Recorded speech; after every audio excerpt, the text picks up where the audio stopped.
So that shows that we also have opportunities as accountants in that space to provide ESG assurance service. Ethics is the heart of ESG because meaningful ESG compliance can only be achieved by ethical people. Say African countries, especially Nigeria, reporting ESG is attainable, especially since we depend so much on crude oil as an oil-producing nation. Can we say this in terms of the environmental part? Is it obtainable? I mean, does it not put us at a disadvantage if we have to practice? Okay, that's a good and interesting question. Yeah, that is why we have to embrace ESG as it is. Like the Moody's rating, we already rated -5. So that's why it's obtainable. It really been done. So even if we are not doing it ourselves, the international people outside are doing it, investors that buy our government bonds, that invest in all these things, they are looking at it. So it is very, very obtainable, and it's very, very important because we're already at -5. So that is why I'm saying there's a lot of opportunities in this space because we have a responsibility, even as in the people in government and corporate organizations, executives, they have a very big responsibility to redeem this rating. So I have a question for you, and it's just, when you hear about ESG, my understanding, and I'm not obviously in the finance sector, but my understanding is that this is more so for investment and maybe for investment in large corporations. What does ESG mean for middle-sized organizations or, like for an average small business owner in a Nigerian context when there's no foreign investment coming in? Because I think all these metrics you're talking about will only be of any significance to a company that is looking to have a big investment. But if it's a middle-sized or small business owner who still wants to have good governance, but really those metrics don't matter if there's no international investment coming in. Am I getting this wrong, or what is it? What does this mean for a small business owner? Excuse me. Thank you for that question. Like you rightly say, not some, but small business, SMEs and medium-scale companies. Most of them in Nigeria are not listed in any stock exchange, and most of them are not willing to receive funding from all these institutional investors. But because of the importance of ESG to the public interest, it will pay an SME or a middle scale organization to start complying to ESG because customers are now being sensitive to these issues. Your employees are now being sensitive to this issue. Like I remember one time somebody was looking for a job. She was like, okay, do those people pay health insurance? That's a social issue. So SMEs should begin to embrace it. It's going to put you at the top of your competitors because when your suppliers, your customers, and your employee know that, oh, this is a very good place to work. This is a very good place to work. The employee relations are very good. The labor standards are good.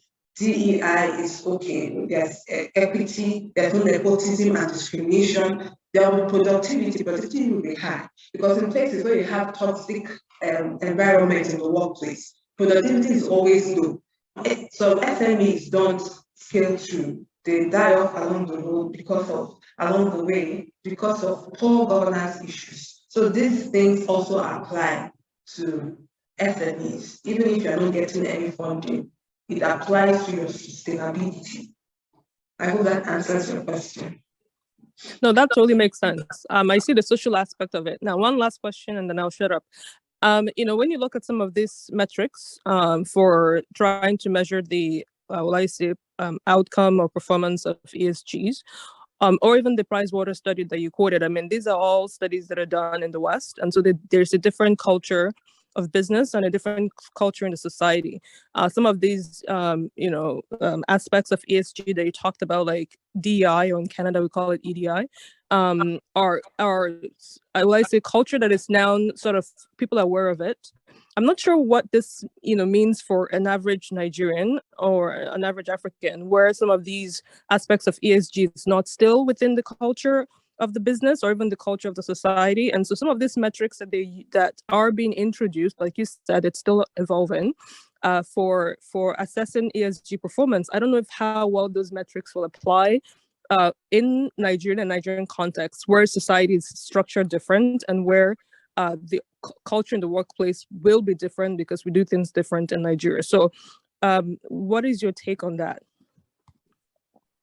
Okay, thank you for that question. That's an important question. North America and in Europe, most people are already embracing the diversity, equity, and inclusion. Everybody wants to make sure, even individuals have it part of their policy, the way they behave. But in Nigeria and in Africa, and let me speak of Nigeria, where I am.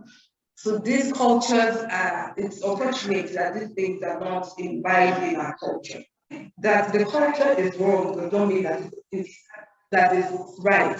The right wrong thing continuously and it becomes a way of life does not make it right.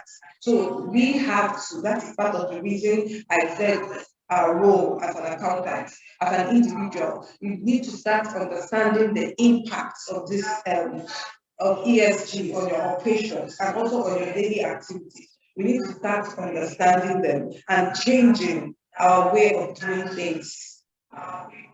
Discrimination, religious discrimination, nepotism, inequalities, these are things we have to do away with because it has not paid us so far. It has not paid us in Nigeria. So we have to do a cultural shift. There should be a change in a 360 change because this workplace culture, if we don't change it, it will continue like this and it's tending towards the wrong path of sustainability. So I appreciate that question. That brings it back to the individual. Everybody has a role to play. Even the government, we have to change these cultures because it's not paying us. It's only alienating us from the other parts of the world. Because if we continue in this way, mostly the investors will cut off from us. Apart from investors, people will not even want to come and work here. And the migration we are seeing will keep on happening because people are leaving because of the social factors and environmental factors. That is ESG, I'm telling you. And the governance, people are leaving because of ESG. There's no ESG compliance. So we need to change the status quo. We need to change the culture. And that is why, that is one of the reasons for this paper, to help us know that it's high time we start embracing the right way of doing things. Thank you. I hope that answers.